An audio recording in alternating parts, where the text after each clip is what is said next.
I saw this from Jonathan Karl over at ABC, but earlier today that you had a personal intervention with the president yesterday regarding Jeff Sessions.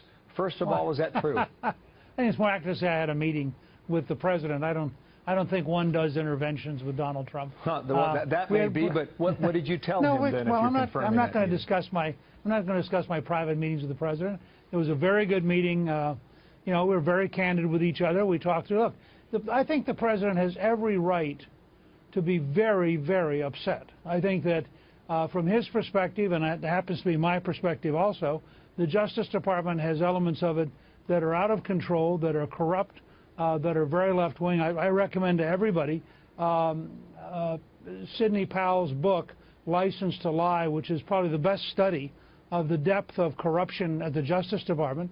And so he's sitting over there watching his son-in-law, his son, as he put in a tweet yesterday morning, expecting fully that his 11-year-old son, Barron, is going to be called next. And he's thinking, this is all crazy. And he thinks it, correctly thinks it's extraordinarily one-sided, that you have lots of evidence about the Clintons, all of which has been pushed under the rug, even by the Republican Congress. And then you have this witch hunt by Mueller. So I think what you're seeing in his tweets and in some of his comments is the depth of his frustration. And the truth is, and I think even Attorney General Sessions would probably agree with this, had they understood the situation that Sessions would find himself in, probably they would have had a different Attorney General who had no connection with the campaign. I'm not saying that Sessions did the wrong thing. Certainly Rudy Giuliani, for example, said he agreed and would have done the same thing. But I think the question is there a role for Sessions that is effective, that is conservative, that puts forward the president's agenda? I think there is. And are there some steps that can be taken by the House and Senate Judiciary Committees and some steps that can be taken in the Justice Department that would get us to a more balanced future and a more realistic process? Sounds like a fascinating conversation. So you warned him against firing Sessions. Well, I've said that publicly. Look, Bill, that's not a secret. I have said publicly. I get it, but did he listen to you? Did he agree with you? Who knows? I mean, we'll find out. The president's a very strong-willed person. He's also a stunningly successful person. He listens to lots of people. You know, I'm encouraged that we have a chance here to walk back from the brink of doing something which I think would be a really big problem, because the Senate, in order to confirm any successor as Attorney General, are going to wrap them up in commitments that will make them even more limited than Attorney General Sessions. You're exactly right about that. And what you lay out with regard to the Russia matter it makes sense. It's logical. But if he gets rid of Jeff Sessions, does that get rid of the Russia issue? No. Look, I think what you're seeing is an expression of frustration, not a decision. If he'd made a decision, Sessions would have resigned by now, I think. But the president is trying to communicate every way he knows how, and he's a very public person, and he's a very direct guy, as you know. And tweeting has been one of his most effective tools. I mean, people can complain about his tweets, but they have been remarkably effective at setting the agenda, and they've been remarkably effective at reaching the American people, going past the news media to literally millions and millions of people. He has more people on his Twitter account than any network has as nightly viewers. Your headlines this morning. Not going to stand behind that shady dossier? Not going to speak. Yeah. Well, coming up, new leaks hitting Attorney General Jeff Sessions, as we mentioned. The Washington Post claims he lied about his Russian contacts, but, of course, it was based on anonymous sources. Lieutenant Colonel Tony Shaffer weighs in next. Plus, don't call students boys or girls, call them scholars. The new PC rules for kindergartners. Great. Well, the Washington Post, yet again, taking aim at Attorney General Jeff Sessions, a new article claiming he lied about his contacts with Russian officials after discussing campaign issues with Russian diplomat Sergei Kislyak.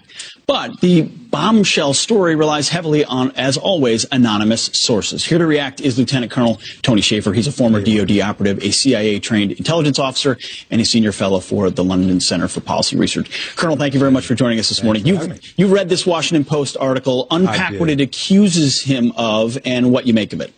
Well, after you unpack it, it's exactly as you portray. It's an anonymous series of sources talking about information which essentially people know there's been contacts. Jeff Sessions testified to that. But it's the new details which are salacious and supposedly groundbreaking. It's all about interpretation of information behind the scenes of people who are now supposedly involved in the investigation. So there's two major things wrong with it. First, I don't find it credible by the fact that this is very similar to the so-called Comey memo that was leaked to a friend of his that turned out to be less than accurate. This is meant to portray, again, a concerted deception by Team Trump. I don't see it. Secondly, we see again members of this investigative body, this special counsel, attempting to portray and shape public opinion about the Trump administration for political, not legal issues. So I find the whole thing completely false. I'll go on the record here. And I think we're going to come to find that this information, these so-called recollections, are not going to be borne out by ultimately what comes out in the investigation. So a little bit more fake news here. As we always do, we go beyond the headlines, down into the article. I want to pull out this quote from the article that a lot of folks will miss. It says, quote, officials emphasized that, these are the anonymous U.S. officials, emphasized that the information contradicting Sessions comes from U.S. intelligence on Kislyak's communications with the Kremlin, and acknowledged that the Russian ambassador could have mischaracterized or exaggerated the nature of his interactions. So this information is coming from what the Russian ambassador is saying was said in the meeting. This is an intelligence. This is a guy who knows his communications could have been intercepted as well. Right. Two things. First, we should never be talking, as you know, Pete, as a military guy, we should never be talking about sources and methods, yet we are constantly doing that. Tony Thomas talked with Catherine Herridge about leaks which jeopardized the pursuit of al-Baghdadi and that. James, our friend Mike Pompeo, director of CIA, took out on the New York Times for leaking a name of an operative a few days ago. This is all emblematic of the mainstream media these days. They could care less about what's best for the country, and what you just said portrays a media that is more worried about supporting a political narrative that will damage our ability to protect the nation from our enemies by having good intelligence, and by doing this to actually set up for failure those right now trying to work to protect us. This is not a game. This is the real world. And as you know, Colonel, you alluded to a story about the ISIS leader al-Baghdadi eluding potentially death or capture because of a leak in the New York Times. General Tony Thomas made that accusation. What do you make of that situation? Well, look, General Thomas is, I think, one of the best commanders in SOCOM in a long time, and he, from my information, this is what we've seen before, where critical intelligence is leaked to a major publication. They know better. I mean, look, Fox News gets a lot of information. I'm sure that they sit back and say, we can't do this. They're not publishing the name of the operative that the New York Times leaked, for goodness sake. So I think there's a practical understanding of what is necessary to protect the nation, that the First Amendment does not give you the right to run over and dump. And I think this is the problem with the New York Times, with the Washington Post.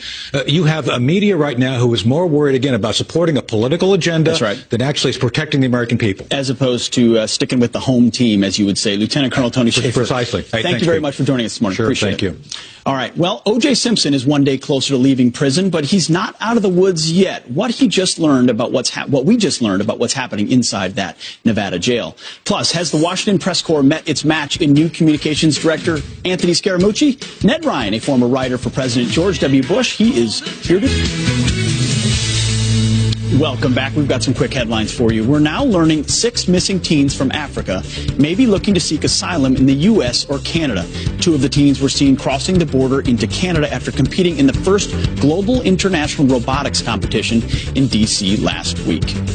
And Donald Trump Jr. and former campaign manager Paul Manafort cutting a deal to testify before the Senate behind closed doors next week. It was going to be public. Now it's closed doors. They'll discuss their meeting with a Russian lawyer last summer who promised damaging information on Hillary Clinton, fueling more speculation of so-called possible collusion. And President Trump warning Iran of serious consequences unless all U.S. citizens unjustly imprisoned there are released. Robert Levison, a former FBI agent, has been held there for more than a decade. A Princeton student, along with his father and one other American, are also being held. Man, love to see those guys come home. Abby Clayton, over to you. All right, thank you, Pete. Well, Anthony Scaramucci not wasting any time, taking on the fake news at his first press briefing yesterday. Watch this. I have empathy for journalists in terms of sometimes they're going to get stories wrong, but I sort of don't like the fake news. There feels like there's a little bit of media bias, and so what we hope we can do is de-escalate that and turn that around, and let's let the message from the president get out there to the American people. So what will he bring to the president's team? Joining us now is the founder of American Majority and the former presidential writer for former President George W. Bush, Ned Ryan. Nice to see you this morning. Hey, Ned. Good to be back with you guys. A couple of things to unpack here. First of all, it's interesting to see Spicer go. I mean, you don't believe that he was really ever on his team to begin with. He wasn't Trump's pick. I mean, to be honest, this was not Trump's pick. I was actually surprised that he lasted this long. I'd actually called a few months ago that he'd be gone by the summer. So this is not a surprise. But the other thing, too, to think about, this is not a real surprise when White House staff leave in the first year. It's a tough job. It's a hard job. It takes it out of you. So I think I read somewhere the average for first wave White House staff is 9 to 12 months. That's not that unusual.